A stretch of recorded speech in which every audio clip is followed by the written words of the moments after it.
বাংলাদেশের সাবেক প্রধানমন্ত্রী, যিনি সবসময় আধিপত্যবাদের বিরুদ্ধে, আগ্রাসনের বিরুদ্ধে কথা বলেছেন, ফেসিবাদের বিরুদ্ধে তার প্রতিরোধ জারি রেখেছেন, এবং খালেদা জিয়ার জন্য আল্লাহ পাক সুবহানাহু ওয়া তাআলা যেন ওনাকে দ্রুত সময়ের মধ্যে সুস্থতা নিয়ামত দান করেন।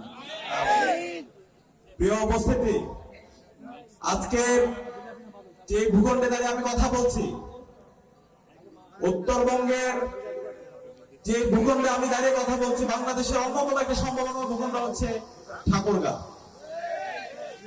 কিন্তু গত 54 বছরে এই উত্তরবঙ্গের ভাগ্যের কোন পরিবর্তন হয়নি। এই উত্তরবঙ্গে এত সম্ভাবনা থাকার পরেও নেতৃত্বের অযোগ্যতার কারণে, দুর্বলতার কারণে, দুর্নীতির কারণে এবং ভারতের প্রেসক্রিপশনে রাজনীতি করার কারণে এই উত্তরবঙ্গের মানুষের, মাটি ও মানুষের কোনো পরিবর্তন হয়নি। সে কারণে আজকে জুলাই বিপ্লবের পরবর্তী আমাদের ঐতিহাসিক সুযোগ এসেছে।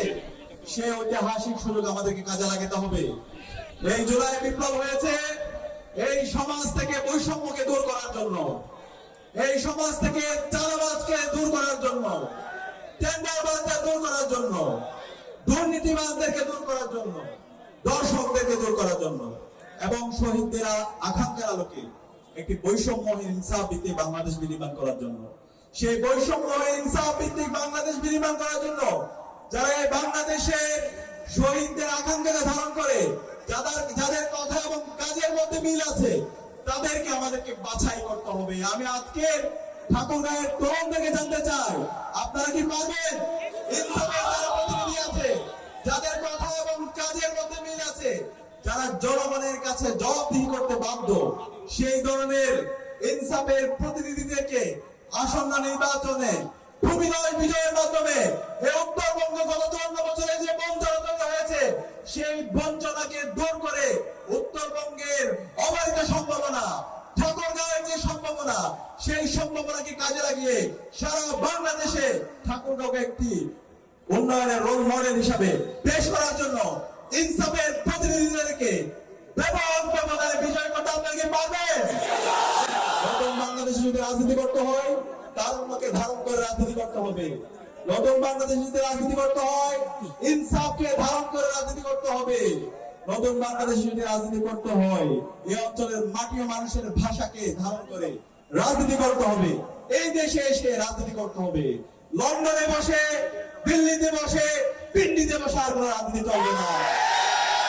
আমাদের অর্থ ব্যবস্থাকে ধ্বংস করে দেওয়া হয়েছে, আমাদের সংস্কৃতিকে ধ্বংস করে দেওয়া হয়েছে। সুতরাং এই বাংলাদেশকে নতুন ভাবে বিনির্মাণ করার জন্য আজকে আমাদের এখানে একটা এয়ারপোর্ট ছিল, কিন্তু সেটা বন্ধ করে দেওয়া হয়। সেটা বন্ধ করে দেওয়া হয়েছিল একটা পার্শ্ববর্তী দেশের প্রেসক্রিপশনে। এই নতুন বাংলাদেশে, স্বাধীন বাংলাদেশে কারো প্রেসক্রিপশনে চলবে না। এই এয়ারপোর্টকে, ঠাকুরগাঁয়ের যে এয়ারপোর্ট আছে, সেটাকে উন্মুক্ত করে দিতে হবে।